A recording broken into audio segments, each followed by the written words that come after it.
আপনাকে মনে রাখতে হবে, আপনি যদি আউটপুট চান, অর্থাৎ কারো কাছ থেকে কোনো কাজ চান, তাহলে আপনাকে পর্যাপ্ত পরিমাণ সেই পরিবেশটা সুনিশ্চিত করতে হবে।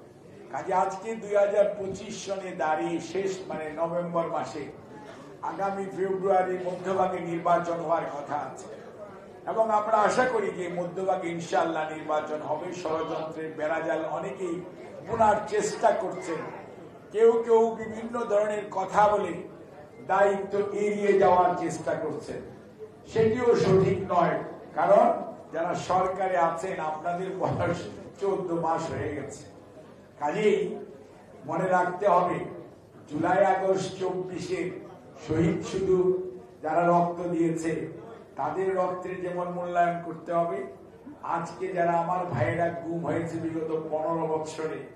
এবং ধারাবাহিক আন্দোলন সংগ্রামে হাজার হাজার মানুষ শহীদ হয়েছে, বঙ্গুত্ব বরণ করেছে, লক্ষ লক্ষ মানুষ কারা নির্যাতিত হয়েছে এবং বিভিন্ন ভাবে ক্ষতিগ্রস্ত, এই মানুষগুলোর অবদানকে অবজ্ঞা করা বা তুচ্ছতাচ্ছিল্য করার চেষ্টা করে বিভাজন সৃষ্টি করে যারা মনে করছেন যে আগামীতে লাভবান হওয়া যাবে অথবা গণতন্ত্রে যাওয়ার পথকে আরো দীর্ঘস্থায়ী করা যাবে, তারা বোকার স্বর্গে বাস করছে। আপনাদের শিখা উচিত, অনেক বাহিনী তৈরি করা হয়েছিল, অনেক আপনার কি জানি বলে আপনার এখন বলি আমরা যে ধারা বর্ণনা রেডি করা হয়েছিল এবং রাষ্ট্রীয় সম্পদ লুণ্ঠন করে এমন ভাবে দেশে এবং বিদেশে একটি সুবিধাভোগী শ্রেণী তৈরি করা হয়েছিল, মানুষ কিন্তু অনেক ক্ষেত্রে হতাশায় নিমজ্জিত হয়েছিল যে হয়তোবা ওদের সাথে আর পারা যাবে না। কিন্তু আল্লাহ তাআলা কিন্তু তার কোরআন শরীফে বলেছেন, আমি মানুষকে অবকাশ দেই নির্ধারিত সময় পর্যন্ত, নির্ধারিত সময়ের মধ্যে যদি ফেরত আসে খুবই ভালো, না আসলে উলট পালট করে দেই। অর্থাৎ